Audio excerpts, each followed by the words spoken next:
Monsieur Zeda, merci de nous choisir sur Foot RDC pour ce énième numéro de votre émission Les Clubs. Vous en avez déjà pris l'habitude. Aujourd'hui, nous allons aborder beaucoup d'actualités. Nous allons parler de la suspension de Silas Katompa ou encore Silas Wamangituka qui a été suspendu par la Fédération allemande de football. Et nous allons aborder les stages des Léopards dans la deuxième partie de cette émission. Les Léopards qui sont affrontés à la Tunisie et au Mali en match amical pour la préparation des éliminatoires Coupe du Monde, Coupe du Monde Qatar 2022. Je suis Marco Emery Momo à la présentation. Iradi Elisha et Isaac Bampende sont avec nous. Messieurs, bonjour et bienvenue. Bonjour Marco Momo, bonjour à tous nos téléspectateurs ou auditeurs sur Foot RDC. Ils nous ont manqué ces dernières semaines et donc c'est un plaisir de les retrouver de nouveau sur ces nouveaux podcasts. Bonjour Marco Emery Momo et c'est toujours un plaisir aussi de retrouver ces nombreux abonnés, ces nombreux auditeurs de Foot RDC après ce temps de répit. On est très heureux de pouvoir les retrouver en tout cas et aussi très enthousiaste de pouvoir les servir. C'est donc avec vous, messieurs, que nous allons aborder toutes ces actualités qui ont marqué la semaine écoulée sur le plan national et même africaine, puisque nous avons également les matchs amicaux qui se sont joués dans le cadre de cette trêve internationale de la Fédération internationale de football association. C'est donc parti pour la partie actualité dans cette émission, le club.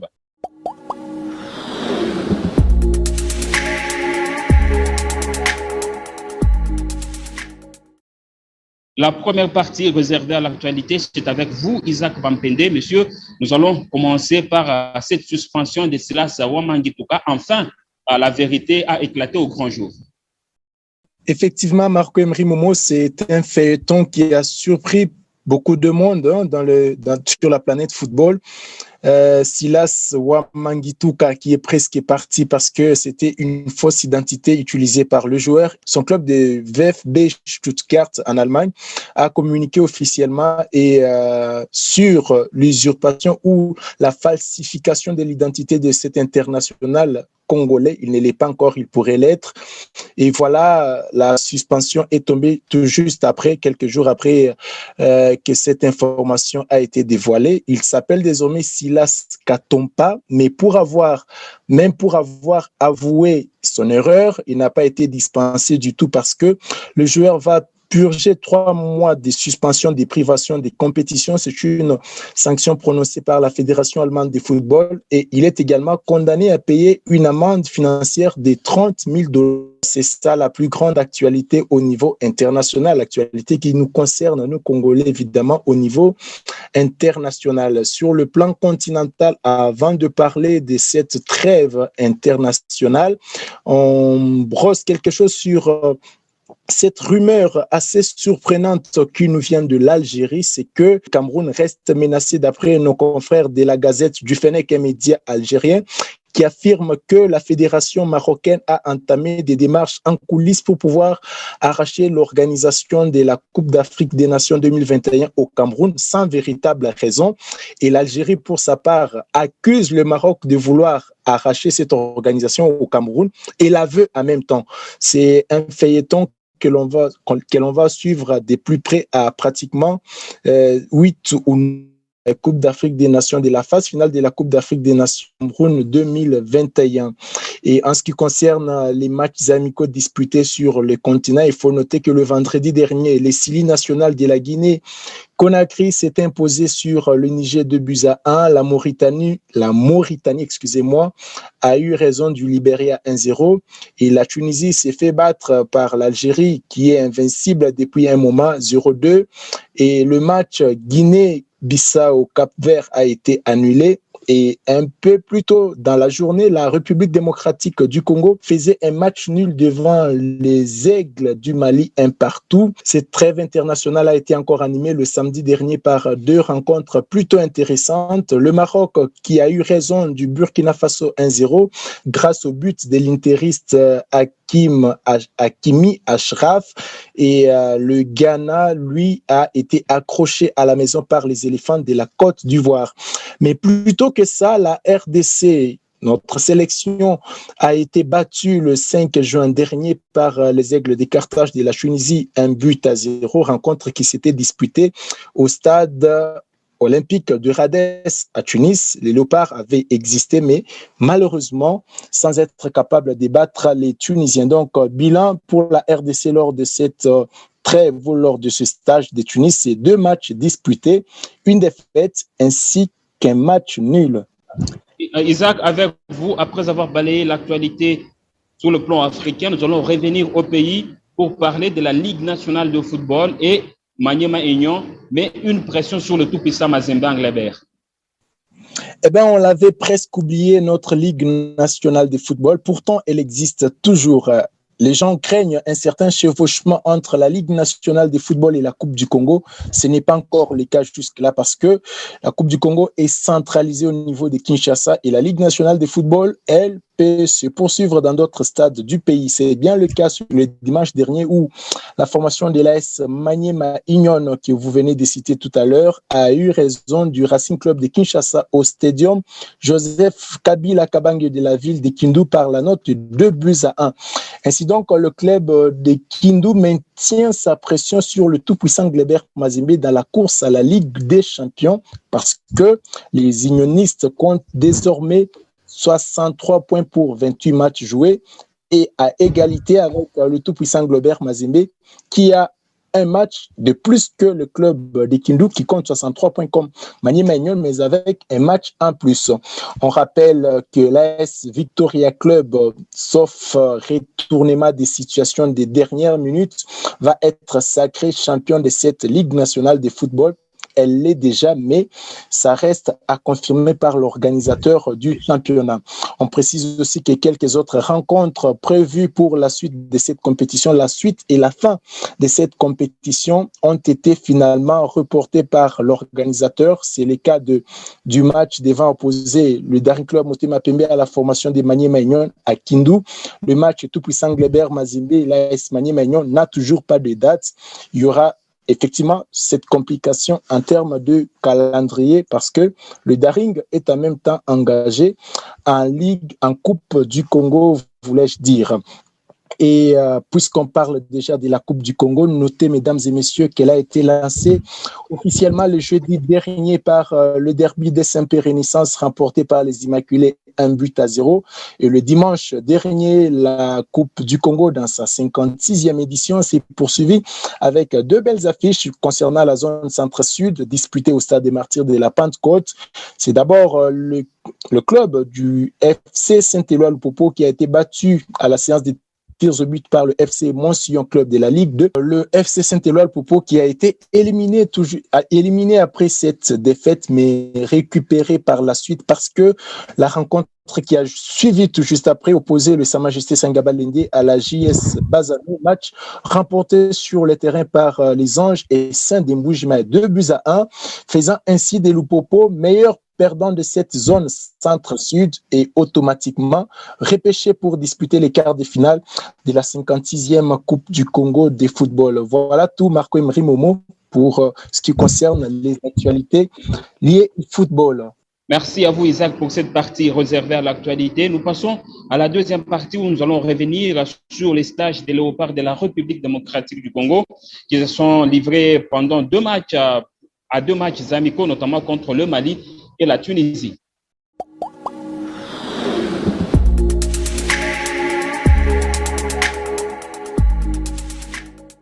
Les stages de la Tunisie a permis à Hector Cooper, nouveau sélectionneur de la République démocratique du Congo, de jauger les forces en présence de sa sélection et de préparer en même temps les éliminatoires à la prochaine Coupe du Monde dont la phase finale aura lieu au Qatar. La République démocratique du Congo affrontera au mois de septembre prochain à Lubumbashi la Tanzanie pour le compte de la première journée. Monsieur, une question rapidement d'emblée. Est-ce que Hector Cooper a répondu aux attentes des Congolais lors de ces stages? Si je peux me permettre, moi personnellement, je n'avais pas beaucoup d'attentes par rapport à Hector Cooper parce qu'il vient d'arriver, il ne connaît pas grand-chose de l'Afrique subsaharienne en tout cas, il était en Égypte. et lors de son passage en 2019. Donc, moi, personnellement, c'était plus voir qu'est-ce qu'il pouvait donner. Est-ce qu'il pouvait y avoir des surprises? Malheureusement, il n'y en a pas eu parce que, bon, le groupe qu'on a, le nouveau sélectionneur, pardon, ça a fait que, bon, personnellement, il n'y avait pas d'attente et il n'y a pas eu de nouveauté ni de surprise. Les résultats étaient assez attendus, mitigés. Donc, voilà, malheureusement, on aurait aimé voir quelque chose, mais ce n'est pas encore suffisamment de temps pour déjà attendre des résultats de lui. Isaac, alors même question que Iraghi. Ok, je crois comme Iraghi qu'il n'y avait vraiment pas grand-chose à attendre de ce stage de Tunis, surtout pour un sélectionneur qui vient d'arriver, qui avait besoin de découvrir son nouveau groupe, son groupe avec lequel il va devoir fonctionner durant les deux prochaines saisons. Alors, dans le contenu, plutôt que d'être émerveillés, nous avons été surpris désagréablement parce que on se rend compte que rien n'a évolué dans les jeux, dans la manière de jouer de la République démocratique du Congo. On peut pardonner les résultats contre la Tunisie, contre le Mali, ça passe. Les résultats dans un match amical, c'est pas forcément un résultat qui compte. C'est pas l'issue du match qui compte du tout, mais c'est plutôt le contenu. Et nous, en tant que sportifs, on a malheureusement été surpris par les contenus, déçus par les contenus produits par les Léopards. Ça prouve encore on n'a pas encore une équipe, ça ressemble vraiment à une association des joueurs qu'on appelle des différents horizons. On les met ensemble et puis on dit, allez-y jouer. Ça n'a vraiment pas l'air de nous dire que c'est une équipe de football qui peut jouer collectif, qui peut jouer comme une véritable équipe de football et gagner des matchs. Encore une fois, le travail, il est, je vais dire, très grand à faire par le nouveau sélectionneur, à qui on ne peut pas faire porter la charge de ces deux résultats enregistrés lors de ces stages de Tunis. Messieurs, vous avez soulevé des points négatifs. Est-ce que sur le point positif présenté par cette équipe nationale, on a une image qui augure un bel avenir? Moi, je pense que la réponse sera donnée lors de vrais challenges qui vont commencer, c'est-à-dire en septembre avec les débuts éliminatoires pour la Coupe du Monde Qatar 2022. Qui plus est, la RDC a un programme plutôt chargé avec des matchs importants qui arrivent. Par contre, je me suis intéressé aux 11 des départs proposés dans les deux matchs et il s'avère que le coach, il est vraiment dans l'optique de connaître d'abord son groupe parce que on sait que la RDC, souvent, c'est des gars qui viennent comme ça à la dernière minute, il y a des changements. Et donc, Hector Cooper avait à sa disposition un effectif assez large de plus de 23 joueurs. Donc, il a essayé. Mais j'ai noté un élément important, c'est que dans les deux matchs, il a commencé par la même tactique, c'est-à-dire le 4-2-3-1, même s'il y a eu changement de joueur, mais c'était la tactique que le coach a utilisée. Et pour moi, il y a une densité au milieu de terrain et ce n'est pas une équipe hyper offensive, hein. Même si après, parce que vous voyez, il y a beaucoup de milieux de terrain qui ont été utilisés, notamment des milieux offensifs, contrairement aux ailiers. Après, est-ce que dans l'effectif, on a des ailiers? Et donc, il y a cette instabilité. Il va connaître son groupe. Je pense que ces stages lui a tout de même permis d'avoir une idée sur ce qu'il aura comme arme.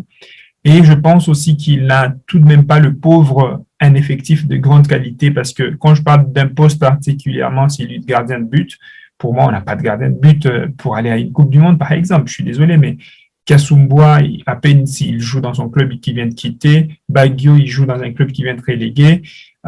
Donc, on n'a pas vraiment de gardien, quoi. Et puis, c'est des choses qu'on va peut-être soulever plus tard. Alors, la méthode d'Hector Cooper, en même temps, on savait également que c'est un coach défensif. Donc, c'est pas le coach où on va voir ces matchs en se disant qu'on va voir du beau jeu.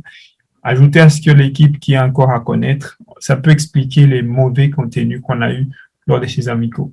Isaac Iraghi parle d'un problème ou encore d'une tactique défensive imposée par Hector Cooper et même l'entraîneur avant le match contre le Mali, il l'a soulevé. Il était content de cette discipline défensive instaurée au niveau de l'équipe nationale. Est-ce qu'on peut se contenter de cette discipline pour un club pour une équipe, qui ambitionne d'aller en une phase finale de la Coupe du Monde? Bon, on ne peut pas s'en contenter de mon point de vue parce que pour gagner un match, il faut marquer des buts. Et ça implique aussi de ne pas les encaisser, de ne pas pouvoir les encaisser. Alors, ce qu'on voit d'Hector Cooper, on dit qu'il est un coach défensif, mais quand même, son équipe prend des buts. Son équipe actuelle, la RDC, prend des buts. Même les équipes qu'il a eu à diriger par le passé prenaient des buts et perdaient des matchs. Moi, je crois qu'on ne peut pas s'inscrire dans cette logique-là. Toute tactique ou tout dispositif tactique dépend des joueurs, des valeurs individuelles que vous avez au sein de votre effectif. Si on peut avoir une équipe qui est majoritairement constituée de bons attaquants, je ne vois pas la raison pour laquelle on va jouer défensif. Il faut oser aller provoquer les équipes adverses. C'était déjà le cas avec Florent Ibenge, cette manière de jouer avec 4 défenseurs et puis on vous met au milieu de terrain 2 joueurs à vocation défensive. On peut prendre même un défenseur central qu'on convertit en milieu de terrain défensif pour jouer comme sentinelle. Et puis, il y a un autre milieu de terrain défensif de formation qui est là, au lieu d'amener un relayeur pour chauffer un peu le jeu, animer le jeu. C'est malheureusement ça, la philosophie que Yaflo nous a laissée, malheureusement, et n'a jamais marché pour nous offrir des résultats escomptés. Moi, je crois plutôt qu'il faut bâtir une équipe sur des bonnes bases. On ne peut pas rester dans cette manière aléatoire de faire les choses. C'est pas très précis, en fait. C'est pas très précis et je crois que pour un coach du niveau d'Hector Cooper, il devra adapter sa philosophie par rapport aux joueurs qu'il aura à sa disposition. Et je crois que si on parle des joueurs aujourd'hui, il ne les a pas. Aujourd'hui, il ne les a pas. Si on compte des bons joueurs, je ne parle pas des grands, des bons joueurs, juste des bons joueurs que la RDC peut avoir actuellement, ça ne dépasse pas 5. Ça ne dépasse pas 5. On va comprendre que lors de ces stages, il n'y a pas eu de Chancel Mbemba, ni Skins Kebano qui est aussi qui alterne les bons et les moins bons, quand même un joueur important de l'effectif. Et puis il y avait Marcel Tisserand et Gaël Kakuta qui a fait une bonne saison avec Lens. Puis c'est tout. Les autres, c'est des jeunes joueurs qu'on prend en Ligue nationale de football et puis on s'est. Mais il y avait Bakambu quand même. Il y avait Bakambu, on lui excusera de ne pas avoir Jackson Mouleka, Merveille Bopé. Si, mais Cédric, ça. Bon, je ne sais pas, est-ce qu'il est toujours le même qu'on a connu?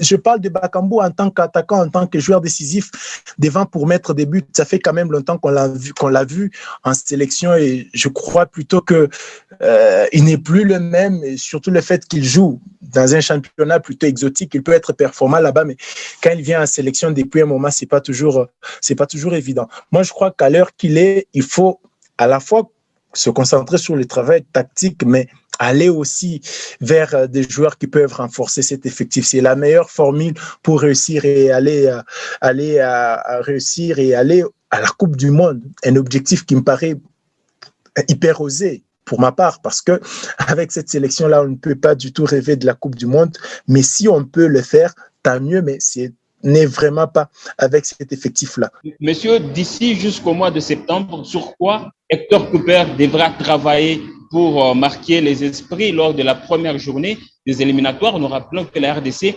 recevra au mois de septembre prochain à Lubumbashi la Tanzanie pour le compte de la première journée. Moi, je pense que le vrai travail de Cooper, comme le disait Isaac, ne sera pas vraiment technique ou tactique parce que je suppose qu'après ce stage en Tunisie, il a une idée sur son groupe et en même temps, c'est un groupe qui évolue déjà depuis quelques années ensemble. C'est des gars tout de même qui se connaissent. Mais ça sera bien de commencer une vraie opération séduction, même si c'est un peu mal parti avec cette histoire d'ambassadeur qui disait oui et puis non après. Mais ça serait bien parce qu'il y a des joueurs comme Silas Katomba, on va s'habituer à l'appeler comme ça.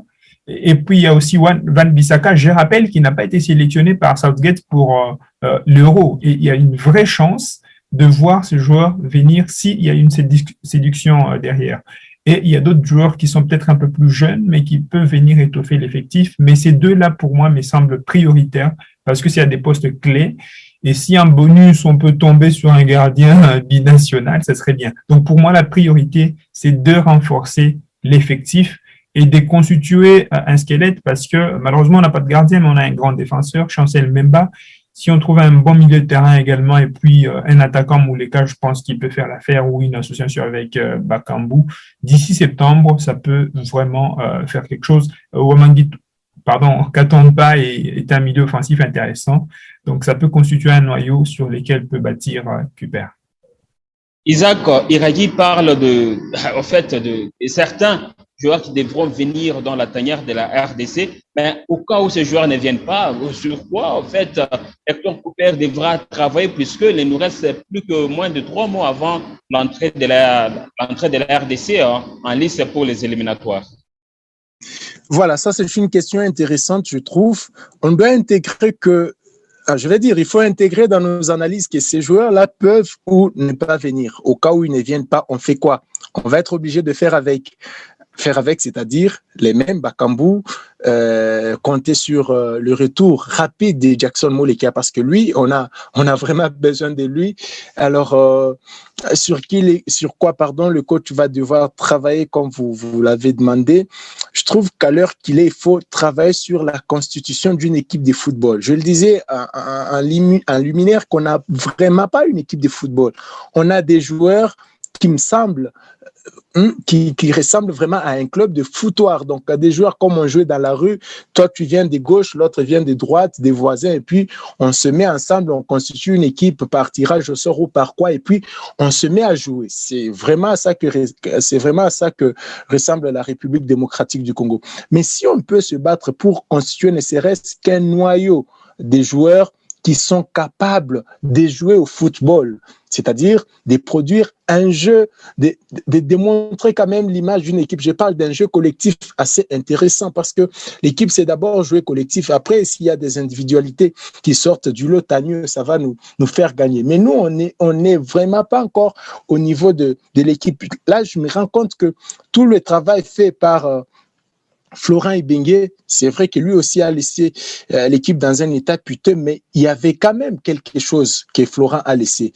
Tout cela a été détruit par la méthode de Christian Sengui qu'on n'a jamais bien comprise et ça va donner un travail double à Hector Cooper de préparer l'équipe en la construisant, mais en même temps de se battre pour atteindre cet objectif qui est grandissime de pouvoir jouer la Coupe du Monde. Donc le travail aujourd'hui, il doit être d'abord sur la constitution d'une équipe. Au cas où Van Bissaka ne vient pas, il y a aussi Christopher Nkunku qui joue à Leipzig en Allemagne. Il y a aussi Nordi Mukiele, je crois, qui joue avec Nkunku à Leipzig. Il y a des jeunes comme Balikwisha du Standard de Liège. Il y a évidemment il y a pas mal de joueurs. Samuel qui est Paul José a annoncé tout récemment. Je crois que on peut aller à la quête, certes, mais si on ne les a pas, il faut construire une équipe à partir des joueurs que nous avons actuellement. Et ça, c'est le travail de l'entraîneur. Parce que la sélection, c'est pas comme un club. Vous n'aurez pas les joueurs chaque jour pour voir qui joue bien, qui ne les fait pas, et puis pour vous faire une idée. Je crois qu'à partir du stage qu'il a eu, il aura le devoir de suivre les autres joueurs dans leur club. Je crois qu'en septembre, les championnats européens seront déjà lancés. Il aura la chance de suivre quelques-uns dans leur club et puis se faire une idée sur avec qui il va constituer une équipe selon sa méthode à lui. Si elle est défensive, comme on l'a dit, et qu'elle peut nous faire gagner, tant mieux. Mais le problème, c'est d'abord avoir une équipe, pas des joueurs, une équipe d'abord. En tout cas, monsieur, ça a été, merci pour vos interventions édifiantes pour cette émission, le club sur foot RDC. Quelques mots pour conclure avec l'émission. Donc, je pense que le challenge est justement grand.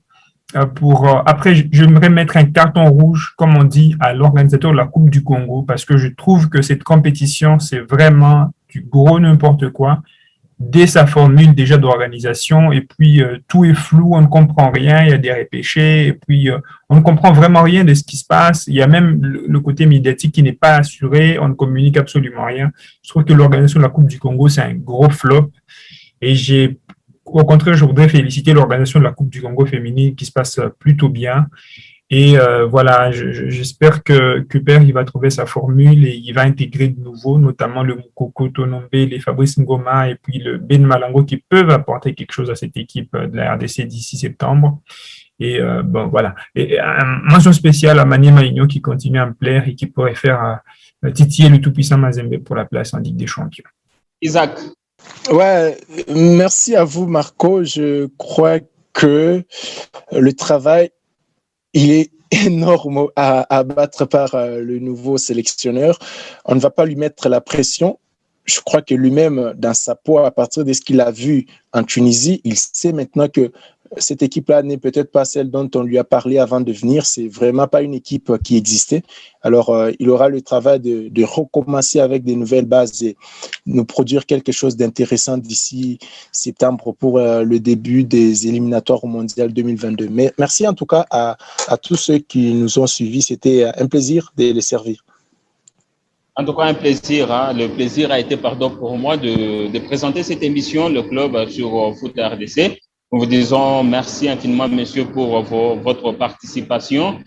On se fixe un rendez-vous très prochainement. D'ici jusque-là, restez avec nous.